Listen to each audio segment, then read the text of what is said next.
mixed martial arts. Mixed martial arts. How do we like our martial arts? We like them mixed. Yeah. Yeah.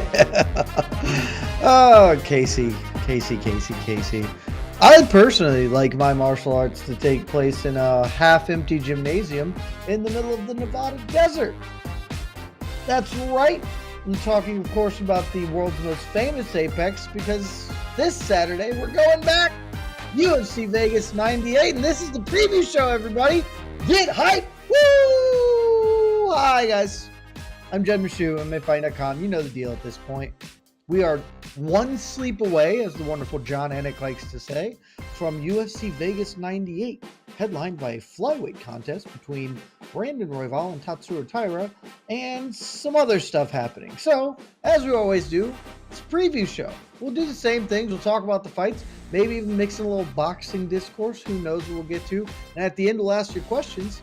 But it's not just me. It's not E. Casey Leiden. Joining me today, he's not my best friend, but he might be the best guy I know.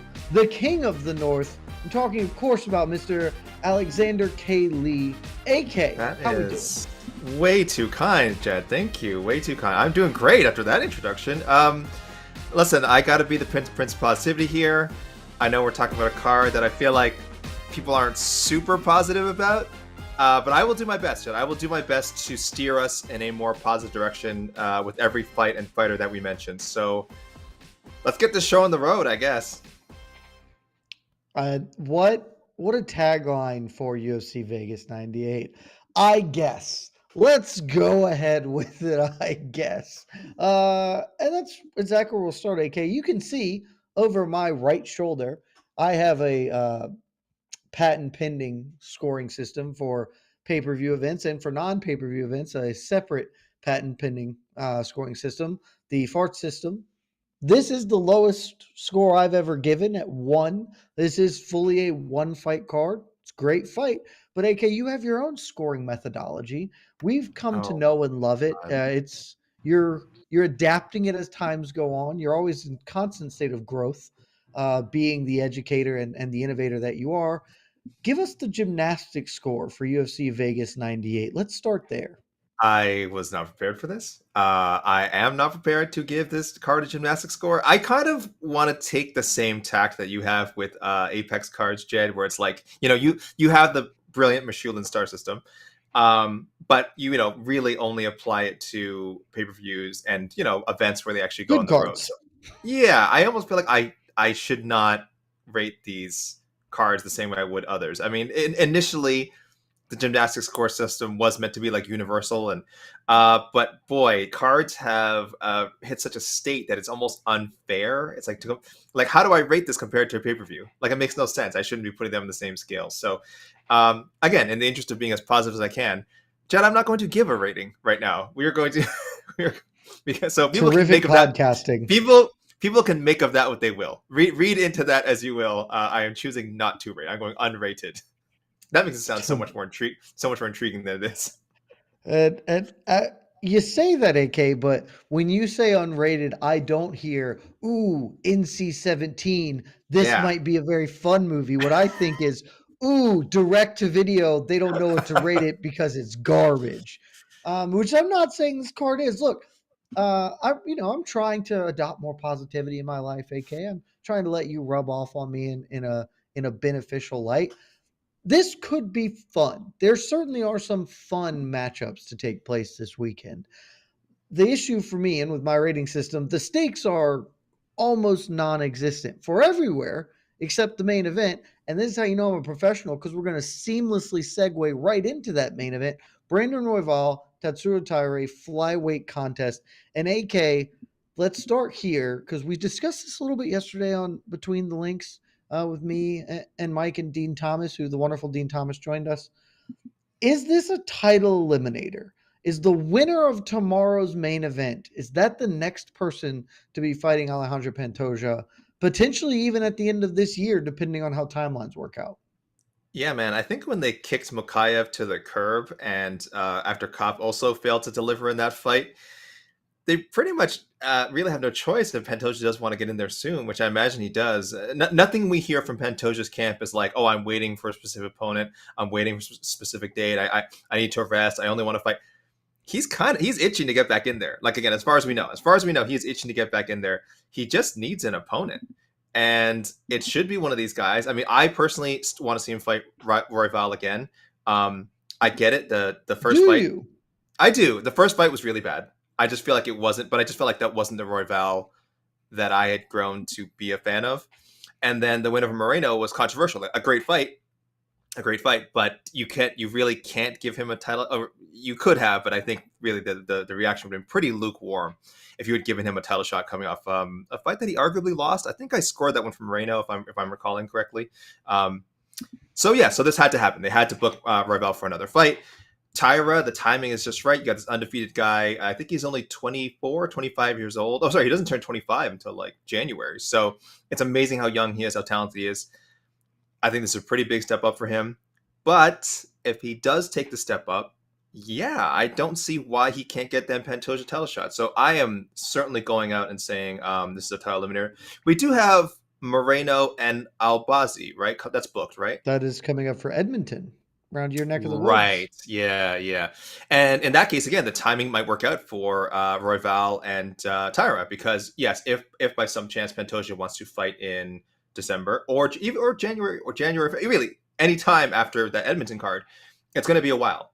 It's going to be a while. So he can't really wait for the Moreno Albazi winner. And outside of that, you got a few names that are in play, but I think both these guys that we're talking about for Saturday's main event should be looking to impress, are looking to impress. I think we're going to get a great fight, and fingers crossed, I do think we'll get a worthy challenger.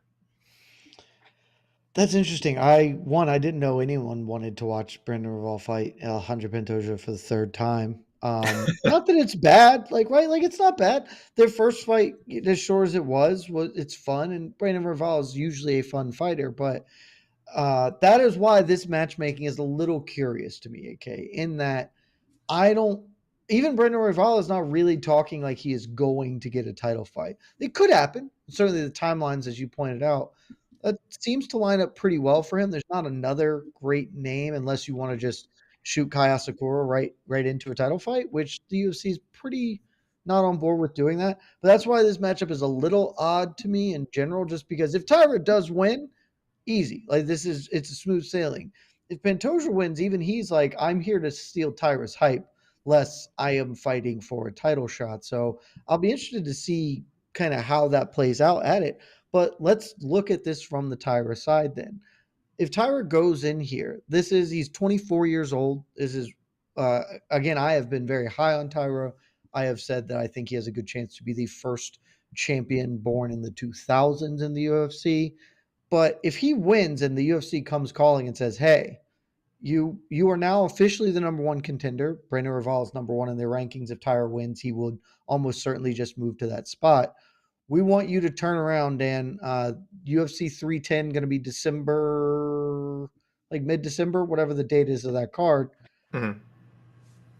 If you're tired, are you saying, okay, I can make that turnaround? Or are you saying, I'd like a little bit more time than having to functionally immediately get right back into camp for a 2-month turnaround for a title fight against one of the best pound for pound fighters in the world? Make no mistake about who Alejandro Pantoja is. I think there's almost no chance that him and his team say no, unless there really is some serious injury coming out of this that he can't battle through. They're ready, man. I think when you're this young, you got to take your shot at it. You definitely don't want to even risk getting on the bad side of the UFC. I could see poor Tyra, like if that played out where like he was like, maybe just give us a couple more months. I could see poor Tyra being thrown under the bus by Dana White, and that would just like kill me inside. Seeing Dana just at some press conference just going like, yeah, listen, we're supposed to have a title fight for December, but Tyra's he's not. I guess he doesn't want to be a fighter. I guess doesn't want to be a fighter. And, we're throwing in Kai Kara France. Kai Kara France, great win over Steve Erceg, last guy who challenged for the title. We're getting Kai in there. Taira, maybe his time will come down the road. But, we can't make people fight. Blah, blah. So I can see it happening. But that's only if Taira's team, refuse the opportunity, which I think is highly unlikely. I also would think that Taira's team would be like, listen, we take the shot. If we miss, not that they plan to, but if they miss, it's like we've been talking about. He's pretty young. There will be other shots down the road. This should not be the only opportunity he gets. But you go for it now. You get a real gauge of where he is. I think he'd be at least a plus 300 underdog. Maybe I'm even selling it. I think he'd be a pretty serious underdog against Pantoja. I only say plus 300 because not like Pantoja gets enough. I feel like Pantoja doesn't get enough respect. I actually think Taira would be a considerably bigger underdog in my mind, but I think the odds makers would have like plus 300, plus 350, something like that. And I'd be very curious to see where it moved because if Taira beats Royval, if he submits Royval, which I think a lot of people are imagining he can do, it's a huge feather in his cap, and there'll be a ton of hype behind this guy. And I think the UFC will be very happy to push him. If he finishes Royval, I think he opens as a betting favorite over Pantoja. If he Really? just, yeah, I think he does. He's a sizable favorite over Royval, who's Mm. far more accomplished than him. Mm-hmm. And if he just wins the decision, he still might be a favorite. Maybe it's a pick 'em. 8 weeks is short turnaround time, though, man. I don't know about it. Maybe we'll get to find out. Let's look at this though from the other side for both people collectively. Just I was, I was looking at my questions. Like I was gonna ask who needs this more, but I think pretty clearly this is more significant for Brandon Royval. A loss here is much worse for him. But what does a loss mean for both fighters here? If Royval loses, how far does this set him back? And if Taira loses, does this derail his hype train, or is this, hey, he lost to one of the very best fighters in the world? We're still upwards and onwards with this young prospect. Yeah, I mean, I think Tara's playing with house money. You'll have your fair share of people. You'll have the exposed. Oh my gosh, he was exposed. You'll have the, he was hype all along. Who'd he really beat before? All that stuff, which I can't stand. This is, as we said, Pantoja's a big step up. Royval's also a big step up. I mean, Royval, if you just look at their resumes, Royval has been fighting ranked guys pretty much nonstop for the past like 3 years. Taira just got like his first win over a ranked guy, right? Unless I'm forgetting someone else. So Nope. yeah, so I hope no one looks at it as Taira being exposed if he loses. Royval, it's going to be real tough because the fact that they even made this matchup kind of tells us that they are in no hurry to give him another title opportunity, which I understand. Again, he didn't look good in the fight with Pantoja. As you mentioned, it would be their third encounter. It would sound very weird to make that a trilogy bout. The UFC wouldn't be able to sell it, and I don't blame them. This is not a fight where I'm like, oh, I can't believe the UFC can't sell Royval Pantoja 3. Like, I think even your most hardcore fan will be like me, like, oh, it's a cool fight. I'm not spending $80, whatever it is you guys have to spend in the US now to watch this pay-per-view. So I understand. I understand the trepidation there. And if he loses, boy, he will be a long way from ever seeing that shot at UFC Gold again. This matchup, again, we've kind of been questioning the booking of it. It feels engineered for them to, again, for this to be a star-making moment for Taira, and Royval could really spoil that if we see the best version of him. But yeah, I think Royval definitely needs to. I don't want to say he needs to win more. He needs to avoid losing more, and I don't think that's a hot take. I don't think it's a hot take at all. And that brings us to kind of our last talking point on this particular fight. It's very simple, AK. You're a man who has a brand, and your brand is that it's the year of the raw dog. Is it the Saturday evening of the raw dog, or will Tatsuro Taira kind of manifest himself as the future title challenger, the future of this weight class? What say you, AK? That's so tough for me to answer because I thought it was the year of the Raw Dog when he fought Pantoja. I was like, I know Pantoja won the first time. I thought we were going to see Royval just go all out, like fight as if he had never, like he was never going to get a shot again. Which again, as we said, he might not, depending how Saturday goes. But he fell so flat in that fight. It wasn't a raw dog level performance, if we're being honest. And I'm sorry, I apologize to everyone for saying raw dog so many times, but this is the topic of discussion. And I hope we see that on Saturday. And again, should he get a shot, I hope he raw dogs his way all the way to a UFC championship. But I don't know, Jed. I don't know if I'm confident calling this the year of the raw dog anymore. I think the window closed. I think it was like 6 months of the raw dog. I can't go far as call it a year. I am leaning towards Pantoja. Sorry, excuse me, Pantoja. I am Let's leaning say towards Taira. Pantoja's not fighting. I'm definitely leaning towards Pantoja against either of these guys right now. I'm leaning towards Taira. I think Taira can beat him by submission. I'm gonna go. I'm gonna go Taira in round 2. Oh, I mean, I don't know. I am gonna pick Tyra. I would love Tyra round two. Tyra's on my fantasy squad. That'd be big points for me. I think Tyra is going to get this done. I think that it might go longer than we anticipate. I think if this fight is over early, it very clearly is Tyra has done something awesome, and that's possible. But for me, Royval, what he showed in the Pantoja fight, I know that people were disappointed. He himself was disappointed, but the first time he fought Pantoja, he got trounced, and the second time he had 5 hard-fought rounds where he lost convincingly, mind you, but showed that he is not just all or nothing on the floor. He was able to hold himself defensively. I think something similar is very possible here against Taira, where Taira is such a crafty grappler. He's a very good takedown artist. He's going to score takedowns. I think he'll find his way to the back. I don't know if he'll get the finish.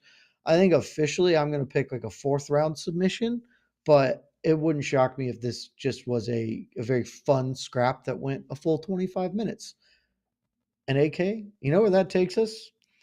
To the next fight. I would say it would take us to something grander or more exciting, but our co-main event this weekend is one Brad Tavares taking on the Iron Turtle himself, Junyoung Park. And AK, my first and not my only question, because I kind of have to have more. But the most important question is this a co-main event or is this a penultimate fight? This is the definition of a penultimate fight. I mean, I can I okay. Like I said, I want to focus on the positive here. So I will try to. I don't know if we're discussing every fight. I know we normally don't, but I just feel like since we're not We're going to not. have lots to discuss anyway, I would like to throw out like sort of positive stats. There's a room. There's a place baked in for that. I mean, very quickly, I will throw this. Yeah. Okay, I will let you. If I don't see an opening for it, I'm just gonna jump You're in gonna anyway. have an opportunity. Okay. Because I will say, I do want to shout out. There's this great reporter up here at working for TSN, Kirtika Utiakumar, who does this. Who just recently, I just listened to her do a show where she did positive 10 like stats about the upcoming Raptors season, which got me kind of jazzed up. So I want to try this. I want to give positive stats for this upcoming card that everyone will be Okay. tuning into on Saturday. So just for this one, Brad Tavares, 25 UFC appearances. That's pretty cool. 25, the most at middleweight, the most ever at middleweight, Oh, breaking a tie with the great Michael Bisping. So Brad Tavares may never become UFC middleweight champion, but you know what? Michael Bisping is never going to hit 25 UFC appearances. So there you go. So well done, Brad Tavares. You got one up on him. Yeah, yeah. That does not make this an actual co-main event. Neither guy is ranked. Neither guy is near a title shot. Apologies to the Iron Turtle Army. I am not downplaying Junyoung Park. I know everyone was really bummed when this fight got rescheduled. Fingers crossed, no chicanery between now and fight night. And I think this will be an okay.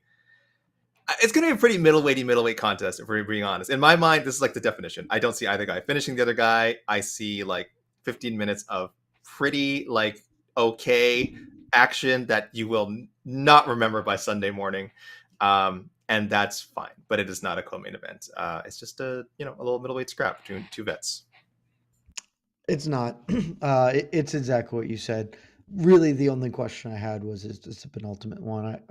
We could dive into this fight more specifically, but frankly, I'm not that interested in it. Like, it's fine. And I love the Iron Turtle, like Iron Turtle Army, super fun. As you may notice, I've adjusted my score. I've moved this up to 2 because I forgot that there is a fight that I'm like kind of reasonably interested in. And so instead of us lingering on this penultimate fight and doing the like, oh, let's do prediction thing, I thought, okay, we would just move into let's pick our own favorite highlights from other spots in the card. Because, like I said, it's not a meaningful card in a lot of ways, but there are fun things that could happen. So, AK, give me 2 to 3, your option here. Oh Uh, God, 2 to 3, low key bangers, yeah. unheralded fights. This was exactly the time baked in for you to be like, hey, I wanted to talk about some positive things. What are the things that people aren't talking about? Because no one's talking about anything on this fight card other than the main event, basically. Right. Okay. Well, let's start with Themba. I should say Temba. Temba Garimbo. I'm surprised this is on the prelims. When you have a card like this where you're going to have 6 main card fights, I don't know how you can't slot in the Rocks guy. I mean, that is pretty much He's been doing well too. 3 wins in a row. Uh, Again, probably a few ways away from getting a number next to his name. I think in my rankings, I'm sure I have him somewhere in like the 30s or 40s, which is pretty good for a guy who's like relatively new to the UFC. But yeah, his whole gimmick of being the Rock's boy, Dwayne Johnson boy, whatever you want to call it, his best bud, his BFF. Um, I would think that would get him more currency with like the UFC and ESPN, but for some reason he's fighting a veteran in Nico Price, who's known for being in some pretty good fights. Unclear why this is on the prelims. I assume this is really, I think, for me, the highlight of the prelims. If you're tuning in, we did lose what was going to be a hilarious fight between Junior Tafa and Chris Barnett. Prayers up for Chris Barnett. We don't know exactly why he's out, but it does sound like he had to withdraw for reasons sort of related to Hurricane Milton, of course, wreaking havoc all over Florida. Couldn't So travel is what I believe is yes, the case. yeah. So hopefully everything's okay with him, his people, his family, and everything. And he's had a lot of bad luck with even getting into fights. I think this is the 4th straight booking that, for one reason or another, has not Is come that to pass. true? So I think Wow. so. I think so. Something like that. So I don't remember if it was all on his side either. It might have been the opponent's side, something like that. So being a fighter's tough, man. Yeah, that was going to be the highlight. Though I will still point out Junior Tapa Sean Sharaf should get a first round knockout. Sean Sharaf coming in on like less than a week's notice. UFC newcomer, 4-0, all his wins coming by first round finish. Who he's fought before, could not tell you, but I think we'll get something there. And I'll point out one more. Oh, I'm excited about the debut of Ramazan Tamirov. Tamirov has just like blue chipper, blue chipper flyweight guy written all over him. I think he's also, I don't know if he's stepping in, but he's fought for Rise and he's fought for other good promotions. It feels like he's being set up to put on a highlight against Vergara. It's kind of a nice spot being the prelim closer. Not that that really matters on these ESPN Plus only cards, but it's something. So um, I'll shout out that one as well. Flyweights are always great, and Tamirov might be a major player in this division sooner rather than later. He's definitely being set up for success Yeah, against CJ Vergara. I for will sure. also note this is actually the third withdrawal for Barnett. Okay, He was originally scheduled to face Waldo Cortez Acosta on this card. right. WCA pulled out and then was replaced by the Tafa, That's and right. then this happened. So it's his third straight. Shouts out, prayers up for Mr. Huggy Bear. We hope Milton didn't do you too dirty down there. If I'm looking at a couple of things, I'll be honest, not a lot of this is great. Also, Kate, as you're the weighing guy, several fighters missed weight, so maybe some of these fights don't end up coming to fruition tomorrow. We'll see how that ends up playing, but the big standout to me here is obviously Grant Dawson, because Grant Dawson may or may not be ranked in the UFC rankings. I'm actually going to look at the UFC's rankings right now. He's no longer ranked in the He UFC is not. rankings. No. Um, but this was a guy who really looked like he was the Sean Brady of lightweight, where kind Yes. of the dark horse, obviously very talented, was going to need to get a billion wins to get to a title fight and climb up the ranks, and then just had that catastrophic setback against Bobby Green. And basically, everyone immediately wrote him off. He does rebound earlier this year with the win over Joe Selecki. A real tough fight. Like Joe Selecki's one of those guys, real hard. Not a lot of people know. And Grant Dawson did his thing. Now he's getting here against Rafa Garcia, who hasn't fought in like 18 months, maybe almost 2 years. It's been a while since he's fought. This is going to be a really fun grappling match. Both dudes very, very good on the floor. I think Dawson's better, but again, Dawson is a guy outside of the main card. I think Dawson's the most talented fighter on the rest of this card. Maybe Timurov. I'm still a little unsure on what I saw from Ryzen, but like Dawson has a very high ceiling. This fight should be really fun, at least. So I'll give that one a shout out. It should be good grappling. And on the Timba Garimbo fight, I am interested in this fight because Timba Garimbo is a very sizable betting favorite over Nico Price, and I don't get it because he's not good. I know he's the Rock's favorite fighter, but we've all watched him fight, and he's not like wildly impressive. And I'm not here to tell you Nico Price is a world beater, but Nico Price is fun and dangerous and like been wily against people who are better. So I think we could be on major upset alert for that particular Oh, your fight, but we'll see. We'll see. Cody Haddon, I'll also shout out Cody Haddon off Contender Series this year, making his UFC debut. He's one of the better prospects from the 2024 season of Contender Series. No, it's not quite done, but he was going to be in my first, like, the top grouping of them. So getting a pretty good little fight here against Argueta if the fight goes through. Argueta missed weight, but excited to kind of see him get in the promotion and start doing work. So, Casey, we're going to go to the peeps in just 1 second, but before Oh, we hold on. do, Oh, go ahead. oh, I just want to have thoughts on your thoughts. okay, I did give not thoughts know on my thoughts. Grimbo was. Yeah. What? Okay. So I'm only seeing on Tapology. Minus 380 Grimbo. That's crazy. What's the highest you've seen? What's the highest you've seen out there in gambling land? Our friends over at FanDuel currently have Garimbo at minus 420. Whoa! It's a big Wow. number That is. This is some for a guy Bellator who prelim is numbers. not very I good. won't go that far. That is, hey, I said he wasn't getting enough recognition for all the Rock stuff. I think that Rock friendship moved this line by like 100 points or something. Like that is, It's a boy, that big is number. it's a big number. And I'm seeing Nico at plus 300. I imagine that's around where it is on most betting Yep. sites. Wow, that is pretty disrespectful. Big That number. is He is the pretty. same favorite as Grant Dawson, and I don't believe that Wow. should be correct. I can I So, tell yeah, I know you did a show this week. Can I tell people not to gamble on this card? I just feel like this is like can people skip this card? I don't know if that was your I should advice have. on I did it. Don't not. I took don't. several flyers, and one of those being on Nico Price. Honestly, wish I waited. Oh. I'm at a worse price than he is right now. Yeah. So Oh, but sorry, I didn't talk enough. You're right about the weight misses. That's right. We had three people miss weight: Jared Gooden, Josh Fremd, and Dan Argueta. Probably the three fighters who could least afford to miss weight. Gooden and Fremd are both 2-4 in the UFC. Gooden across two different like stints, so that's a little deceiving. And Argueta is 1-2 or something with two no contests. So like, I don't know what's going on. I hope everything's okay with these guys. But boy, just missing that first step.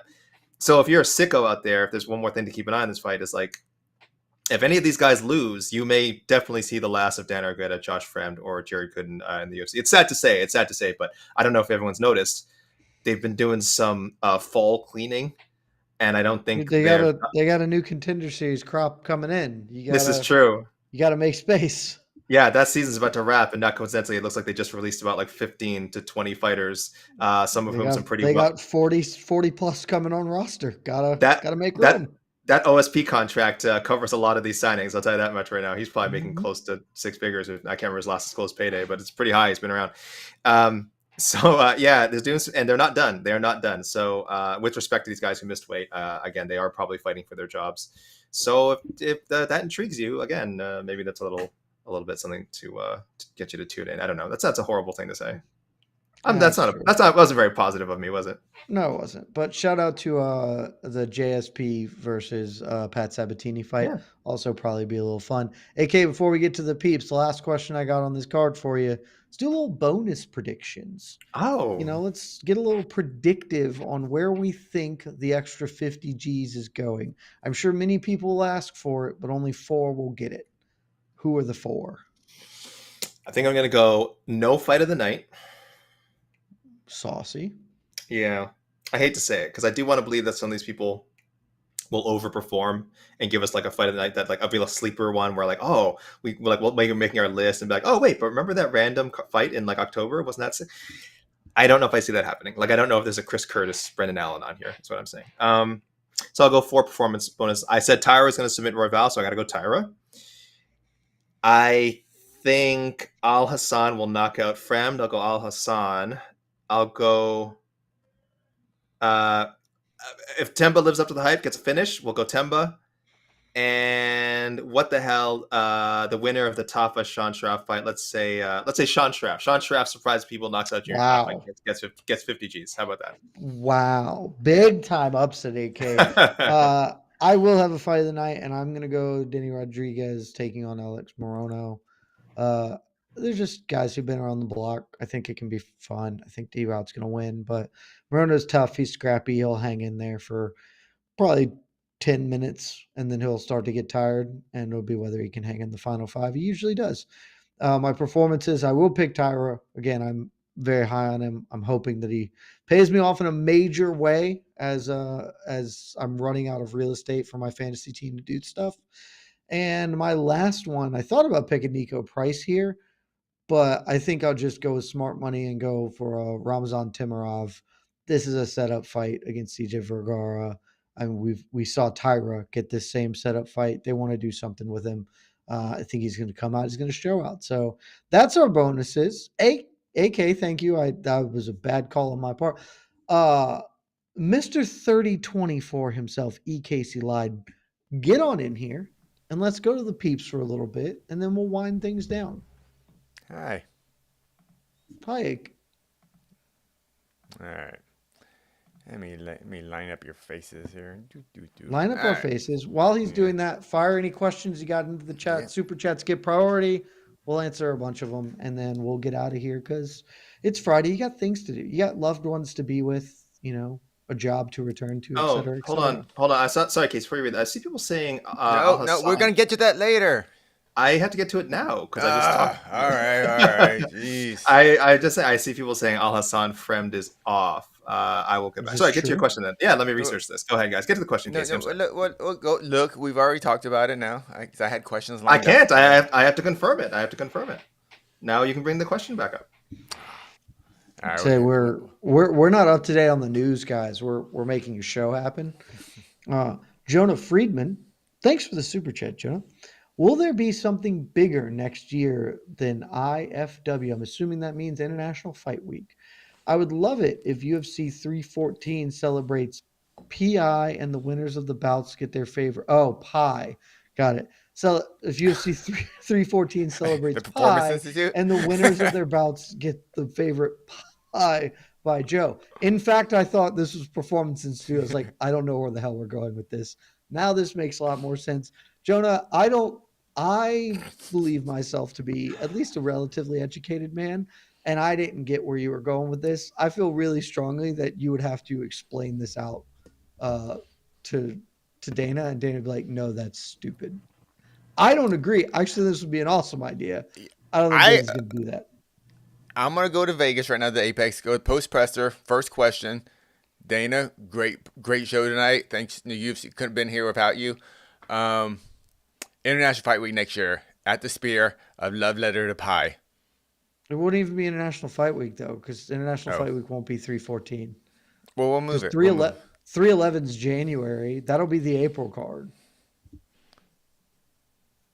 International Fight Week. Yeah, as I say, the timing unfortunately does not seem to work out. But I love the thinking. But should this be the theme for the next Spear show? Just pies. I mean, it wouldn't be bad, but I think doing a love letter to Pie, some other place or whatever is cool. Like the history of something else would be cool. But they've already done places. Now I think it's food products. I think it's the way to go. I think we're moving corn into nuts, that maybe early. corn nuts. There's a lot of corn nuts. Giants. I wish the UFC did more stuff like this, but you have to think about this. This is a promotion that didn't not even go to Stockton. They didn't go to California for 209 and do it with the Diaz brothers. They didn't do UFC 305 in Miami with Torrey Masvidal involved.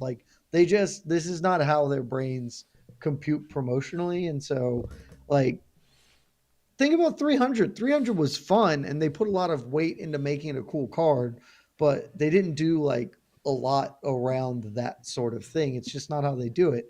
I would love them to do it though. We can make it our own, start the movement. Yeah. Unless Marie Callender's becomes the new Monster Energy drink and just pays for the big sponsor in the middle. I think we're done on the pie. Frozen pie of the UFC. If they're gonna do this fear thing, I would love it if also with pie there was also math equations on there, or just pi to the however many numbers just all the way. And just running all night and educate people. And then also at some point they just show the movie Pi, the Darren Aronofsky movie Pi. It's just in its entirety, just on the Life of Pi. Life of Pi, What if the fighter who can recite the most digits of pi wins the first round automatically? I bet they just start ahead. Roxanne Modifier, this sounds like something you could do. Oh, she comes out of retirement for this? I feel like you are not to stereotype. It's a great idea. Friedman, it's a wonderful idea. Seems so intellectual. See, this is how you use your super chat, people. This is how you do it. By the way, thank you, commenters.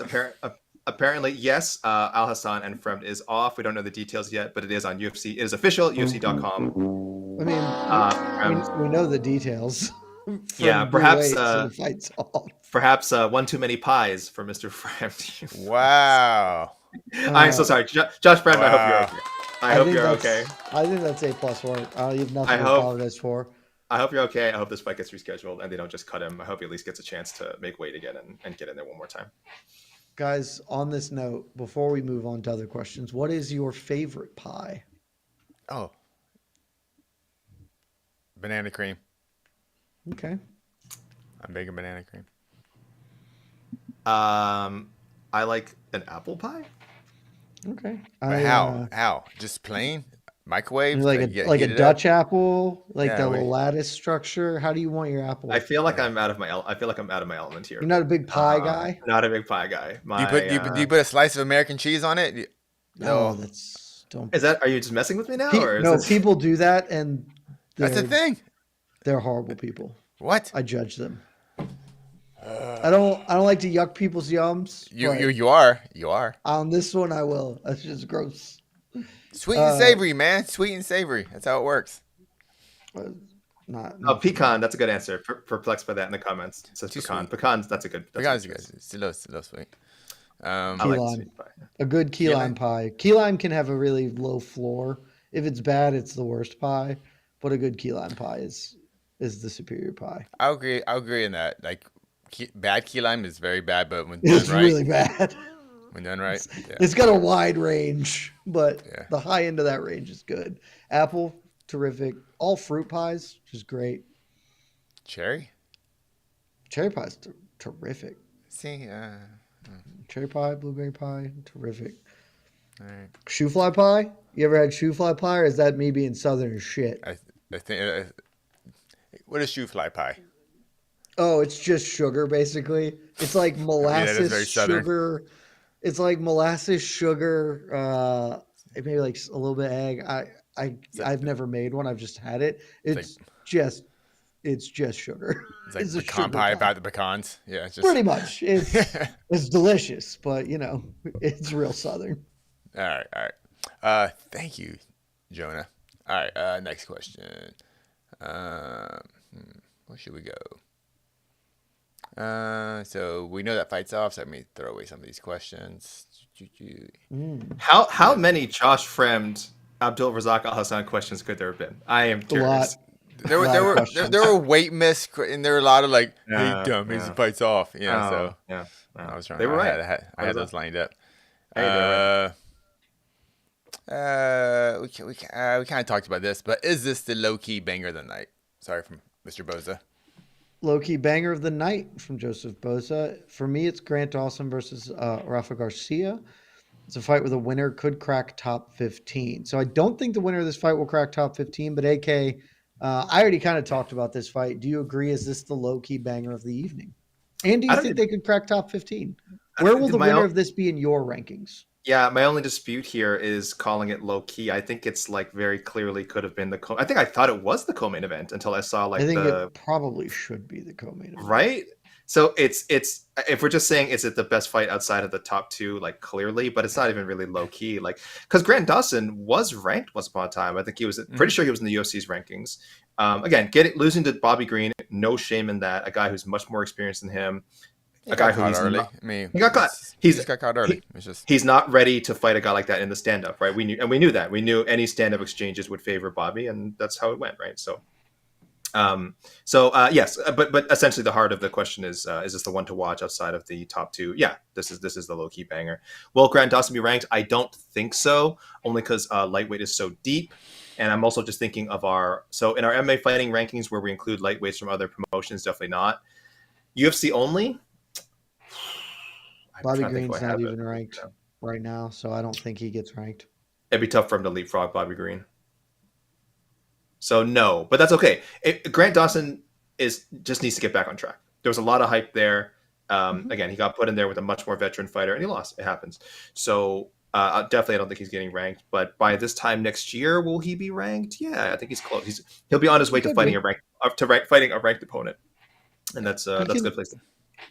He can get back in the conversation. I mean, that is what this year is for him. The Bobby Green loss was really bad, and he's just having to get right. And because he's not usually that exciting of a fighter, right? You know, he is what he is. They weren't he didn't get the Benoit Saint Denis. Okay, you lost, but you have this fan base. We're going to Paris. We can do this. He just doesn't have any of those intangibles to him. So it's you get Joe Selecki instead of you get, Dan Hooker or some other guy with at least a name around him. So he's just got to get some wins, get back on track, and make himself more meaningful to the promotion at large. Yeah, I'm still high on Grant Dawson. I mean, I don't think he's going to Still a very good be. fighter. Yeah, I think he's going to end up, being a top 10 fighter for a lot of his career, and maybe jump in that top 5 once or twice. But I still think he's really good, and I think that loss to Bobby Green will just be, just one of those got caught type of. Was it when Islam lost to, was it Martinez? Who did he lose? Adriano Martins. Yeah, Martins. Yeah, just small gloves. But yeah, that is also my low key Small banger. gloves. Thank you much. Question from Beastman.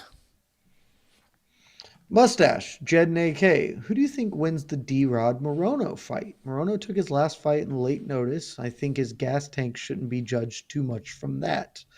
I'm picking D-Rod personally. The D-Rod is currently on a 3-fight losing streak. Talked about this a lot on No Bets Barred this week. That you never like to see a fighter lose 3 in a row, but the level of competition he was losing to is very high end. And also, 2 of those 3 losses, he was just getting tackled. Like he just got taken down a bunch. He's certainly past his prime, right? Like D-Rod's a little older, even when he was coming into his own sort of fringe top 15 guy. But I think he is still has enough juice left in the tank. I think he's the better striker. Morono's not going to shoot a bunch of takedowns, so I favor D-Rod to win. But that's why I picked this for my fight of the night. I think Morono's going to get scrappy, and this is going to be a fun little contest. With Yeah. all the new roster cuts and the roster signings, does the loser go home? Very good Yes. chance. Very good chance, and that sucks because I think like I'm picking Daniel Rodriguez too. I just think he's a little more skilled on the feet. I think he just still has a higher ceiling. I know he's the older guy, but I just mean from where they are. I just think when Rodriguez is at his best, I just think he's a bit sharper. But sadly, at the end of the day, I don't think that's going to mean a lot to the bean counters over at UFC and Endeavor and whoever it is that makes the decisions. Because yeah, both guys, they've kind of gotten to where they're going to get to at welterweight. Neither guy really projects as a main eventer, as a title challenger, and we keep mentioning the Contender Series. One of these guys' contracts probably pays for 3 new Contender Series contracts. It's so gross to talk about in these terms, but that is a fact. I will say, unlike some of the other names I mentioned on this card, whoever loses, I do think they get one more opportunity. But then that I think the next outing will be a do or die thing. But yeah, it would not surprise me if the loser does not see themselves in the roster in 2025.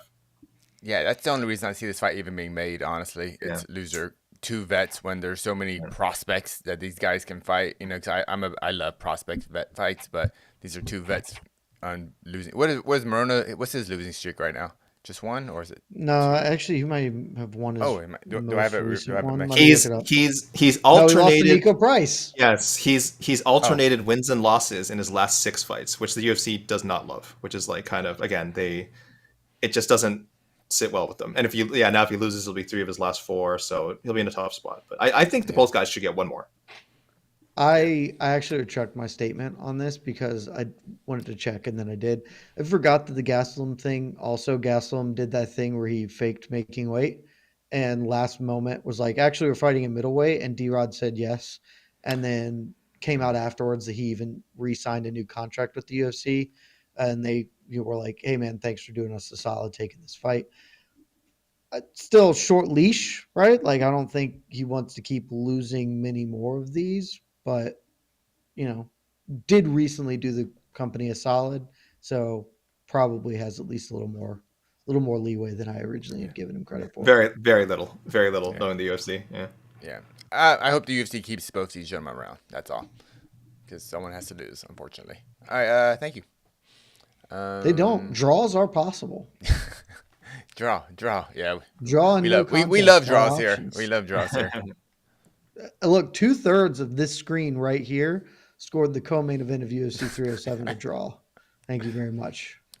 Of the 1 million Digital journalists clap. out there, 1 million journalists out there, you were the lone hero to call that Except fight a draw. for, I'm not the alone. AK is too, but AK is just not on MMA decisions, so I'm the Yeah. only one catching it in the teeth. This is bullcrap. I use the Jed Meshew scoring system where 10-8s like should be relative to the rest of the fight, and I gave Right. I think we scored exactly the same, right, Jed? It would have been round one Pena. Oh, sorry, first Three two. rounds. 3 rounds to You Pena. get first round to Pena though, AK. It could have gone either way. But I have no problem with giving it to Pena. I was doing the live blogging. I scored it for Pena in real time. It was very close, extremely close first round. So yeah, I had a draw, and then yeah, we did it. Jed, you and I both agree 10-8 because it's the only time that anyone really came close to finishing the fight. I guess Pena threatened with a choke. I don't think it was that close. And then it wasn't at all. Yeah. So Pennington did the most damage in that round, and I think to call that like a 10-9, the same as the other rounds, just feels so The silly. same as round one. Yeah. Even though this argument. Oh no, Yes, I know. Even though I know by the book, it probably wasn't a 10-9. If we're going by like each round is like its own, in a void, it's not a 10-9. But we need to have some liberties here with the scoring system. Like you can't give Pena that win. 10-8 is legitimately entirely defensible score per the rules. Like you don't have to, you're right. But it is an absolutely defensible score to give, like per the scoring criteria. And judges just don't, because they will never take the liberties afforded them. They take the most conservative view possible. But if you read the scoring, it says it, and this isn't an I quote, so I'm not looking at it, but it's very close to. Judges may consider giving it if, like, you have to give a 10-8 if it has all three of the damage, dominance, duration. But you may consider if it only has one or more of the criteria, but you deem that it led to a more significant impact to the fight overall than like just a standard thing. It's just like, read your scoring thing. You can absolutely give it 10-8. People should give them more liberally. I did it. I stand by it. We did, yeah. I think we're right. I straight up think so too. We scored that fight correctly. I'm glad no one else did. I don't want that to be a draw because we just have to do it again. 100%. I think we scored the fight right. First of all, if it's a draw, they don't have to do it again. If they have a draw, the champ wins. The champ is the champ. If it's a draw, they don't have to do it again. Should, but they would do it again because Ankalaev and Jan had a draw, and we just don't talk about that. All I'll say that is, fight didn't happen. Yeah, all I'll say is, guys, Juliana Pena did not beat Raquel Pennington. That's all I'll say. I just cannot imagine someone watching that fight and saying this woman is the bantamweight champion. She beat Raquel Pennington. Well, then why'd you give her the first round then, AK? Why'd you give her the first round? Because she won the first round. She won rounds 1, 2, and 3. And that won the fight then. Shouldn't have. This is senseless. Shouldn't have.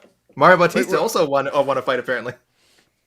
I don't want to jump on judging too long, but what you said, actually, both of you said, giving 10-9s, 10-8s relative to the other 10-9s. Is this something we just made up, or can you actually, as a judge, No, that's not that? In the rules. You can't. But As a judge, are you allowed to give that leeway to give 10-9s and 10-8s relative to the other rounds? Dude, we saw it kind of in the Grasso Shevchenko rematch where one guy just took it into his own hands to say and then we said that's horrible. We said that was egregious, but yet we're doing it right here. Yeah, just because one guy screwed it up doesn't mean that like the idea is bad. It just means someone used the idea wrong. Like they just messed up. Functionally, Casey, you can, because judges can do anything they want. There's no oversight. Realistically, you could flip a coin, determine all your scores. They're never going to punish you because they've never punished one bad judge ever. But per the rules, you are it would be a very liberal interpretation of allowing it, but not really. You are in general supposed to treat them in a vacuum. But I think that's my only actual. People make a lot of and Dean Thomas we have a bad scoring system. I actually think the scoring system's fine. The application of it is poor. The only thing that I really would change outside of being you just take more 10-8s, more of them, even more of them, is you should be scoring relative to other rounds because that makes far more sense. Well, I think you and Dan are saying the same thing. That's a bad scoring system. No, I think the system is like a 10-point scoring system is fine. Just the points they are highlighting, I think, could be tweaked better, but it doesn't need like a vast overall. Just like score relative to other rounds, and I think the whole thing settles Yeah. very quickly and easily. I am such a fan of the half a point system, which they'll never do because well, the thing is, these guys have enough trouble calculating the system they have now. Which So I hate that. I hate that. I hate that logic. Being like, But well, it's true. We can't add whole numbers. So how are we going to add a 0.5? Have you seen them, Casey? Have you seen them doing this? No, and I won't allow us to lower ourselves that much. And also, you're trusting the same people who don't know how to use this system to just add in 0.5s, which they don't know how to do. Like, so I agree. Like, I don't love the current scoring system, but there's a lot of overhaul that needs to be done. And I think most judges are better than people give them credit for. But I also don't trust a lot of these guys to figure out the 0.5s. And they'll kind of do a 0.5 now. Should I not? And you're gonna get some really screw. If you guys think we're getting some screw results the past couple of years, like after you add in those 0.5s, like the first, I want point. God, yeah, you know. On an entirely unrelated note, did you guys know that statistically Juliana Pena outstruck Raquel Pennington in the first round? Because I just learned that. I can believe that. No, I can believe that. On standing strikes, like on the feet. There were no takedowns, so yes. Oh yeah, I can't remember. The first round was them doing the boxing thing. Oh yeah, 25-17. Striking stats are one of the most misleading things maybe in MMA. Teach Raquel Pennington how to avoid that wonky ass dipping jab that Pena has. This is just ugly as hell, but she kept putting it on her face. I don't know what to tell her, man. Neither woman deserved to win that fight. No, I don't. I'll die on that corner. Yeah, I don't like that. All right. We're talking. You look at we're talking about. Have we even talked about this fight coming up? I mean, these. Well, we want to talk about Josh Frem about Razak Al Hassan, and then Josh Frem screwed that up for all of us. So, all right, sorry, Josh. Let's move on. We can move on.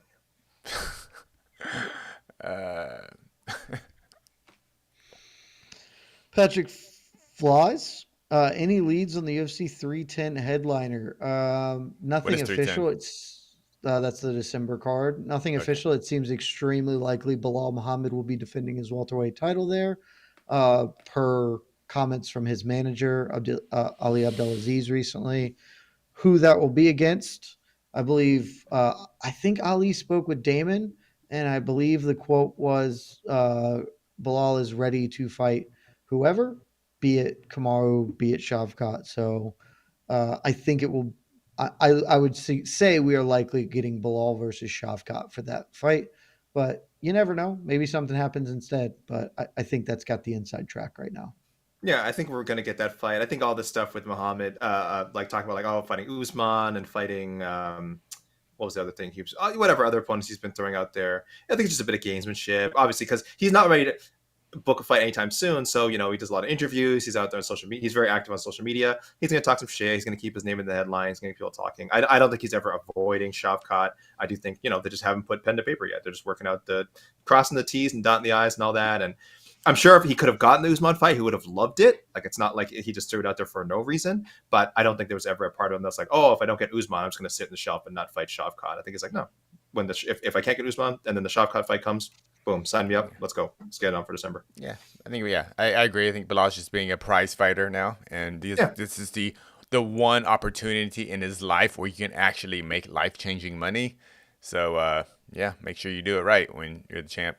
Otherwise, thank you. Also, much, Patch. Because I'm a completist and I saw some people talking some shit, and I quote, "Judges must consider giving a score of 10-8 when a fighter impacts their opponent significantly in a round, even though they do not dominate the action. Effectiveness in striking or grappling, which leads to a diminishing of a fighter's energy, confidence, abilities, or spirit, all of these come as a direct result of negative impact. When a fighter is hurt with strikes, showing a lack of control or ability, these can be defining moments in a fight. Thus, if you drop somebody on their ass and they spend the next 1 minute being like, oh shit, you significantly impact, and you do not have to, but you can give a 10-8. Our 10-8s are right. We're kings." My favorite part of the language is that diminishing of spirit. I just love Yeah. that. I just love that a judge is supposed to be able to evaluate that somehow. Like, You could tell because that. well, that's what I would have done. I mean, Round that's what three I of the main event, you could be like, Khalil's spirit looks diminished. right Diminished. now. But I couldn't. Can you give a 10-8 based on those? I don't know because No, I but you think can consider it per the rules. you can consider. I think that language is so weird. I'm like, there is no. Even I consider myself to be an empathic person, and even on my best day, where I'm in touch with my fellow human being, I don't know if I can tell that their spirit has been diminished, and I certainly don't know if I could do that in a live setting while scoring a fight. But I just love the idea that you are allowed to do that. You never know. If you feel you're qualified to do that, you can factor that into your scoring. You are 100% allowed to factor. That's hilarious, and I love it. Dude, having a poker face, a great poker face, as a prize fighter is one of the greatest attributes you can have. Huge. It's an incredibly good skill. Incredibly good skill. I think Alex Pereira probably has one of the best ever. Like you hit him in the head of a sledgehammer, he'll kind of make the same reaction. You know? Drickus was the opposite. I just don't know if he. And Drickus is the opposite. Yeah. For so long, we kept saying like, "There's no way Drickus can become the UFC champion." We were like, "Look at him! Look at this guy in some of these fights. He looks terrible." And then we're like, "Oh, it's just like it's just his face. Like he has no poker face. He just looks exasperated after like 2 minutes, but he can actually fight hard for another like 20 minutes. You can't tell. It's his face." I would say Pantoja a bit too. The same way, like sure, yeah, I think so too. Yeah, Pantoja for sure has a little bit of his. He looks dying. Yeah, he's still going. He's still going. Yeah. Thank you much. All right. Sorry, Beast. Man, we're done. We're done on judging. We're not going to talk about judging anymore. No, we can't. We talked about too much. Yeah. Oops. Wrong screen. Hold on. Joey Boza. Garimbo's won 3 in a row. Not surprised he's that big of a favorite. Could crack top 15 or get a top 15 if he wins. That's just not true.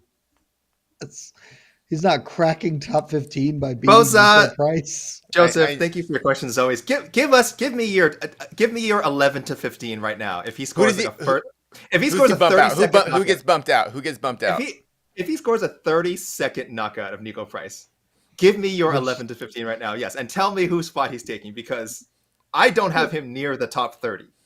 I think if he impressively wins, he could maybe actually get a fight against a top 15, like a back end guy, just because 4-fight winning streak, he's The Rock's favorite fighter. Maybe they might throw him a bone. But like the thing to remember is he's not impressive.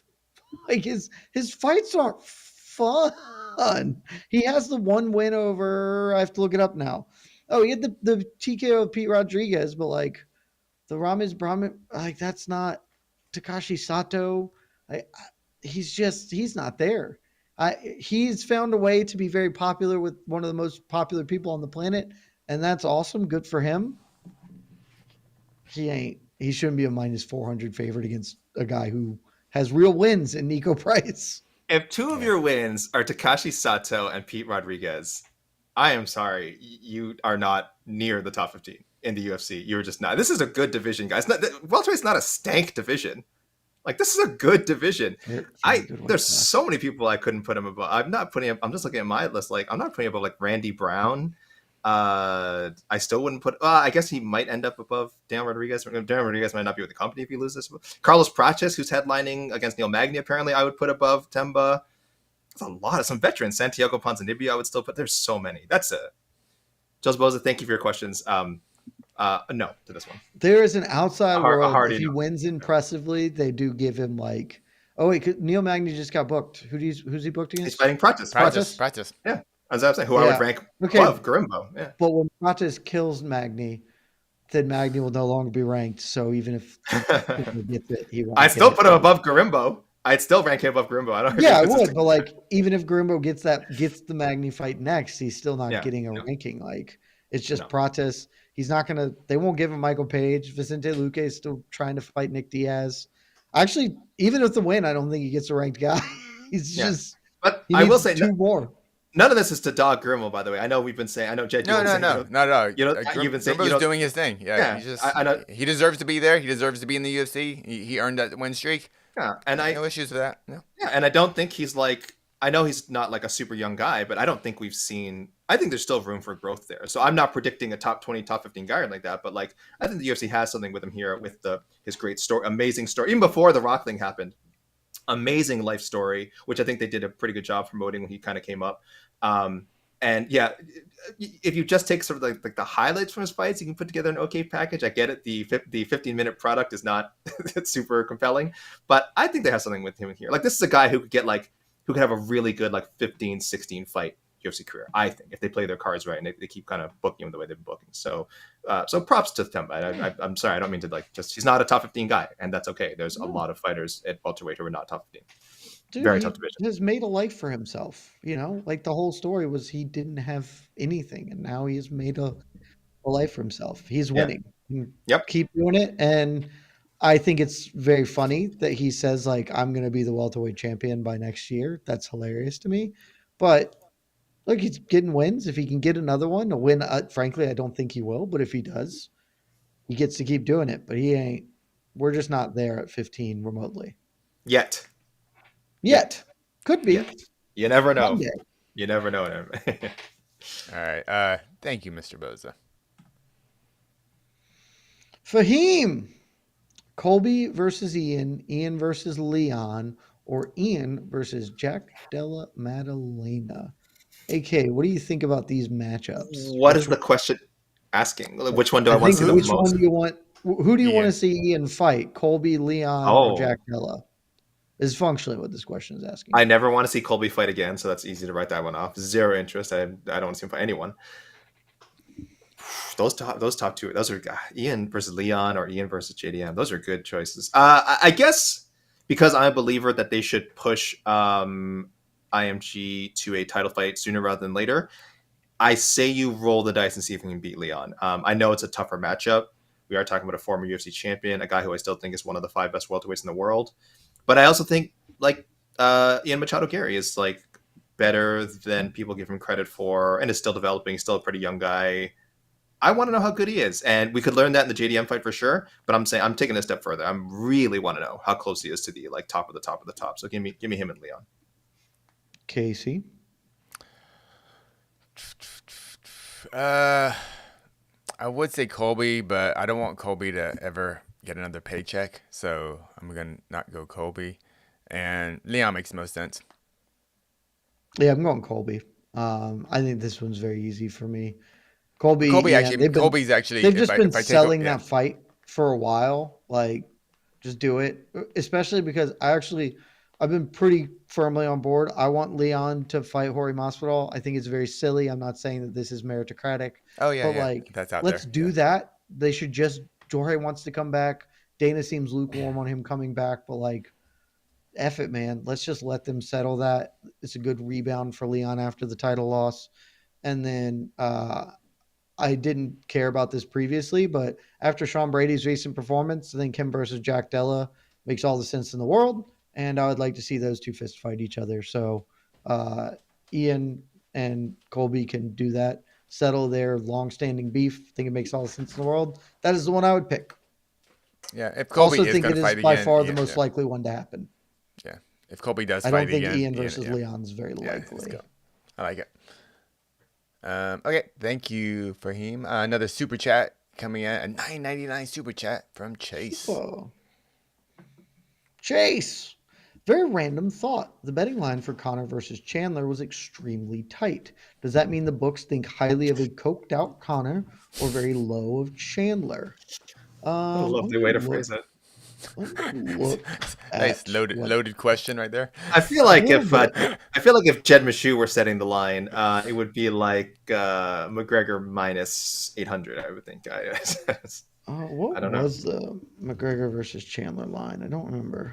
We wrote a few articles about it, but I imagine it might have moved in between the time, like at the opening and the fight. Oh wow, it's pretty. Let me see if this is right. Is that pretty close to pick'em? Yeah, opening odds were pick'em. I think that it was a line built on because they don't entirely know what to expect. I usually wouldn't anticipate the books to be like he's going to return. Um, I won't use your language. Let's go with subpar. And it's a fight that Connor can win. Like if reasonable Connor shows up to that fight, Michael Chandler is extremely hittable. Uh, and while Connor has some foibles, he takes a punch pretty well. And if Chandler just tries to wrestle him for 25 minutes, he'll get tired of that fairly quickly. It's a fight Connor can win. It's also a fight Connor can lose. I think opening as a pick'em's fine, especially because you expect a lot of Connor money to come in because Connor is Connor and people will bet on Connor. Um, Probably a little bit of column A, a little bit of column B, right? Like Yeah. probably a little bit of both, Chase. I think what people forget, and I say this as someone who doesn't gamble, so like it's like I'm a gambling. It's not even noob because I'm certainly familiar with it. I just don't do it. I think one thing people forget with gambling is like Conscientious objector. I'm conscious. Yeah, is it's not really them saying, well, here's how we think who's going to win. It's how do we get people to bet money where we want them to Yep. bet it. So We want like Jed action just on both said, sides. yeah. So like Jed just said, that line is really set with the expectation they're going to get a lot of Connor money and then maybe later on get some Chandler. But so it's not them necessarily saying like, oh, we think this is an even fight. It's we think that we can bamboozle people into leaning a certain way, and if they go that way, we expect to make this amount of money because this is the outcome that we're actually think is possible. And so yeah, there's a lot of math involved that hurts my head, but yeah, so it doesn't surprise me at all that the line was tight because they want action. I don't even think. I mean, I don't even think what you said is true about they want to start getting money in there. But I'm looking at Tapology right now, and so there's no money. This is just people Yeah, what yeah. they think is going to win, and Yeah. 54% of people had Connor predicted to win that fight, and that's Wow. just Yeah, that Yeah. sounds right. so. I mean, Well, this was a and- pick 'em. This I was a honestly pick 'em would have fight. thought it Just was a little bit more, but yeah. People are just going to pick Connor, and Connor can win that fight. yeah, He can. We call this coked out Connor, but for whatever Connor does outside of the cage, when he shows up on fight night, that's usually we get a good version of him. Might not be the version that's gonna be better than his opponent, no matter what. But I feel we get a good Connor. We don't get this party animal Connor. When he shows up, We've he shows never up ready had to fight. Connor has never given a bad performance. Yeah, that's it's one of the underrated parts to why he was a star. Is that he just never the only dud of his career is when he tore his ACL fighting Max. And then that was a less interested fight. Particularly like in hindsight, it's very weird to think that those two fought and it was probably the most boring fight of both of their careers. They both got Like, injured in fight. Yeah. Yeah, it's just wild for that to happen. But that outside of like an injury happening either in fight or just before fight, like it was very close. If it wasn't in fight, I can't remember. Like everything else, he's turned up. And I think also because of the way they ended, people forget that Connor is a glass cannon. Like Connor has 7 minutes, but he is a fucking terror in 7 minutes because he was putting the wood to Poirier in their second matchup before Poirier turned the tables on him and got there. And Michael Chandler's not particularly defensively savvy. It would not stun me if Connor came out and just put the left all over his ass and Chandler just fell over and died. Like that's absolutely in the range here. So, let's pivot off this to another question though for you guys and specifically for you, AK, because earlier this week I wrote the story for us. Connor, or maybe I pulled the quotes and you wrote the story. I don't remember which one did which. AK. Connor was doing something. He spoke with the schmo. That's right, and asked about his coming. When you coming back? It's looking like early 2025. That does appear to be the timeline. Threw out a couple of options. He said, I'm still interested in the Michael Chandler fight, but I don't know if timeline's going to work out. And then there's also I have unsettled business with Nate Diaz and Dustin Poirier. Who would you like to see Connor return against? Who do you think he's going to return against?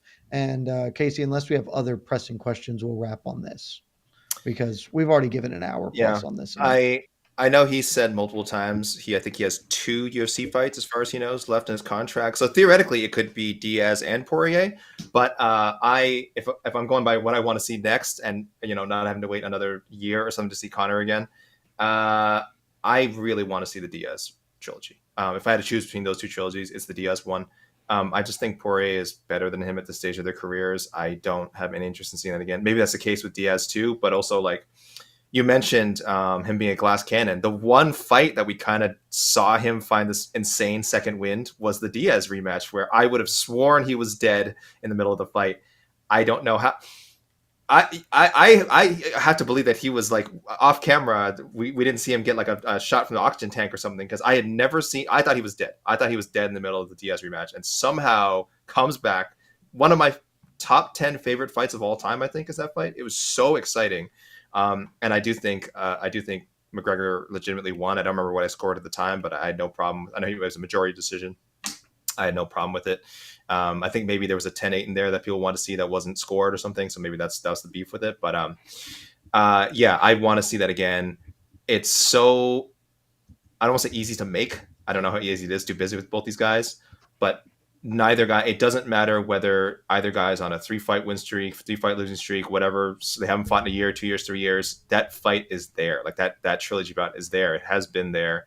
And if we don't get it in the UFC, I don't want to see it in boxing. Like, it almost does nothing for me.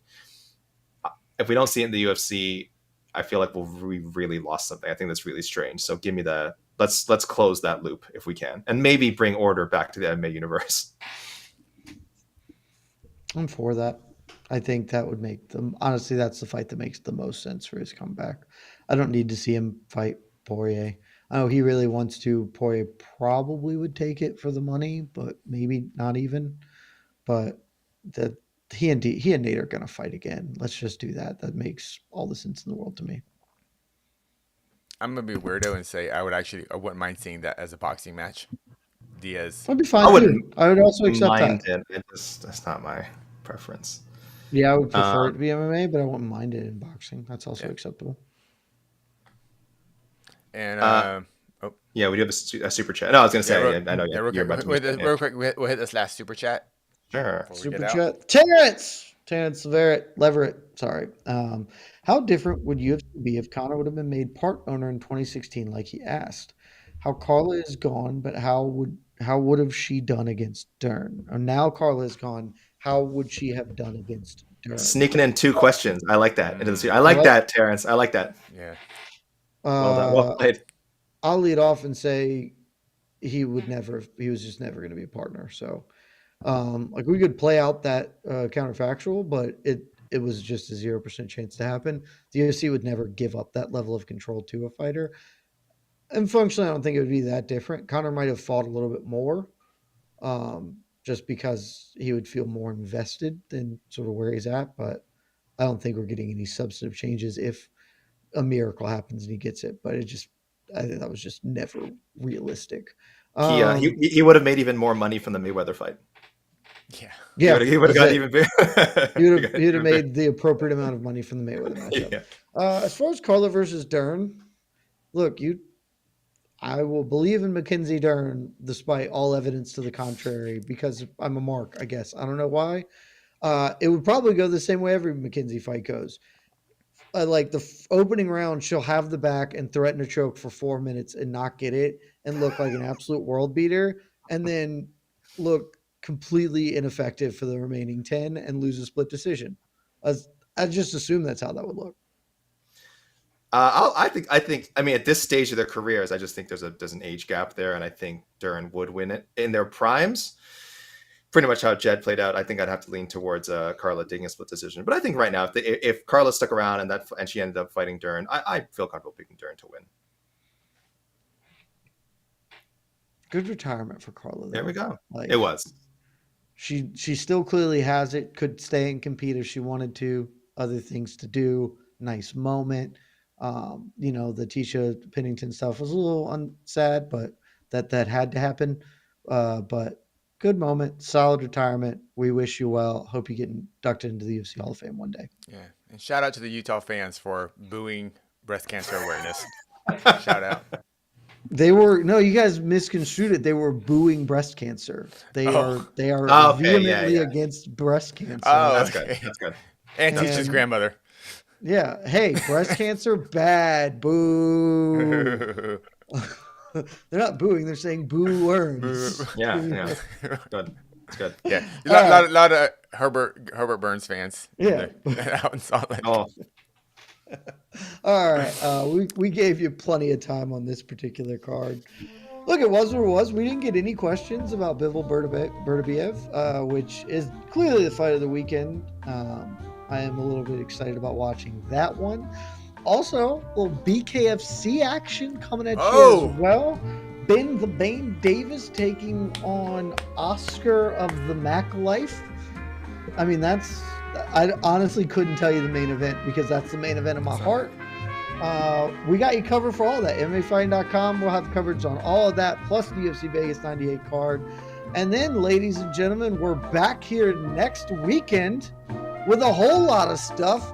Of course, Apex 99, but also the Battle of the Titans, or whatever PFL is calling their pay-per-view event. Big scenes. Keep it locked at MMAfighting.com for the rest of the weekend. We'll have you with the pre-fight Q&A, a post-show, all of that. Thank you, Alexander K. Lee. Thank you, AK Salide, for man of the ones and twos. Thank you, Jed Meshew. You're a hero and a good man. And thank most of all to all of you for tuning in and sticking with us. We love you. We'll see you soon. Bye.